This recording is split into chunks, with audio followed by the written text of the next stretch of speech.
Star Wars 7x7, episode 2599. Now that we have a season of The Bad Batch in the books, and, you know, maybe I'm doing this a little bit too early, and I'll explain why, but I'd love to talk about what The Bad Batch is actually about. Punch it.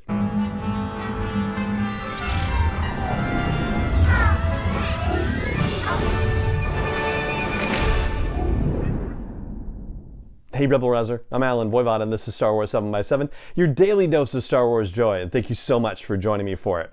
So the reason why I'm saying that maybe it's a little too early to be having this conversation, at least the way that I'm thinking of having it, is because we only have one season of The Bad Batch, whereas we had 7 seasons of the Clone Wars and 4 seasons of Rebels and 2 seasons of Star Wars Resistance, right? So yeah, it might not necessarily be fair per se to have a conversation about The Bad Batch like this in context, right? Comparing them to other Star Wars animated series that have come before. But I'm also not looking to knock The Bad Batch for this either. It's just the comparative, and so, you know, fairness doesn't necessarily have to play into it in that fashion.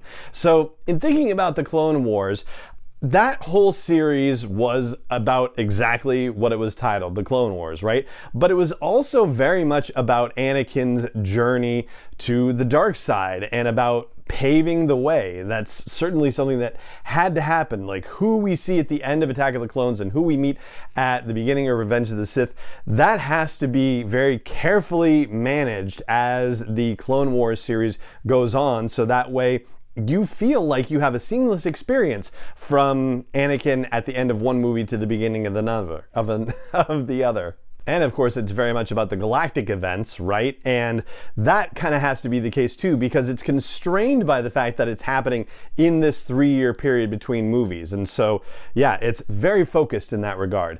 Then you have Star Wars Rebels, which has the opportunity to be comparatively unfocused, because yes, we know what time period we're in, right? The Galactic Empire still reigns and Rebels are starting to ramp up, and so that does kind of create a bit of a bound for the beginning of the thing, but not restrictively so. I mean, it's really kind of loose. And so the show is ostensibly called Star Wars Rebels, about people who are fighting against the Galactic Empire, but it really is about the growth of this family of rebels and it being a found family, not necessarily a blood family. And whereas the Clone Wars had to connect a lot of dots for its main characters, for Anakin, for Padme, for Obi-Wan, for example, that didn't have to happen for Rebels. They were free to create a series any way they wanted to, in large part because the characters were brand new, right? These characters were invented for the series, the main characters, and we got to see a lot of growth within them as well. Then you have Star Wars Resistance, which is, you know, not very much about the Resistance, even though the First Order comes into play and even though Kaz goes on the occasional mission for the Resistance, but yeah, it's really more about this sort of outpost in, you know, the middle of nowhere, this sort of Deep Space Nine-ish kind of thing, to pull a Star Trek reference in. And Resistance was kind of restricted in terms of its time frame as well, because it was taking place right before the events of The Force Awakens and then limited to right after the events of The Force Awakens. And because of the fact that they involved characters from the sequel trilogy in it, like Poe, like Captain Phasma, like Leia, like Kylo Ren, and General Hux, right? They had to stay very carefully around all of those events. But this was also kind of a found family scenario situation, especially with the drama surrounding Tamra Vora and her defection to the First Order and her subsequent defection back to the Resistance, or at least her departure from the First Order. And then you have The Bad Batch. And The Bad Batch is certainly playing on the kind of found family idea, bringing Omega into the fold in a similar fashion in the beginning as Ezra was brought into the fold of the Rebels in Star Wars Rebels. And like Rebels, they're also kind of unbound with the Bad Batch in a way, whereas Rebels had sort of a place where, you know, once they got too far into the storyline, they would start butting up against the events of Rogue One and A New Hope, and so, there's only so close that they could get to that.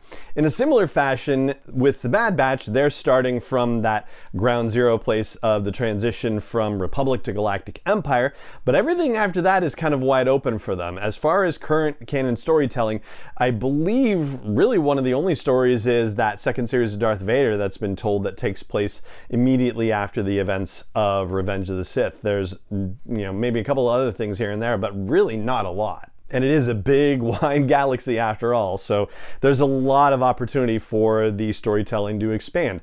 And that's the thing that I think I see for Season 2, because so far, we're not seeing necessarily a lot of growth out of the Bad Batch members themselves. Basically, this whole season for Hunter and Wrecker and Tech and Echo has been, oh, now it's an empire. How do we survive? And the answer is we become mercenaries and we got our chips out. And that's pretty much it.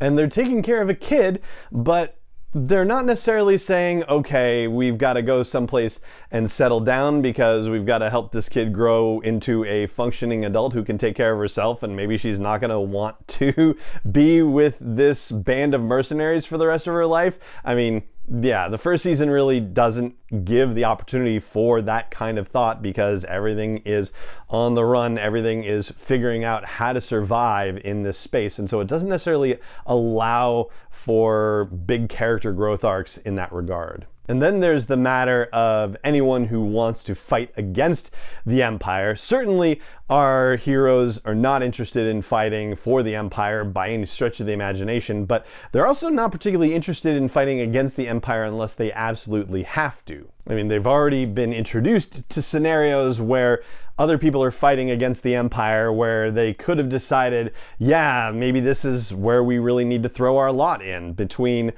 the Martez sisters, and then Rex, and then the Syndulas, and also meeting Cutler Quan and Gregor, who is defecting, right? Like, there have been ample opportunities and situations put in front of the Bad Batch for them to consider the possibility that, hey, instead of just being mercenaries, or instead of just being on our own, we could actually become part of something larger again and fight back against this empire. And so far that doesn't seem to be the case, and we haven't even gotten that indication even after the events of the season finale, when the empire just burned Camino to the sea. So hopefully, at least as far as I'm concerned, and I would love to hear your thoughts about this too, hopefully there is growth ahead for the Bad Batch. Hopefully there is some sort of reevaluation of what they're doing and their place in the galaxy that's coming.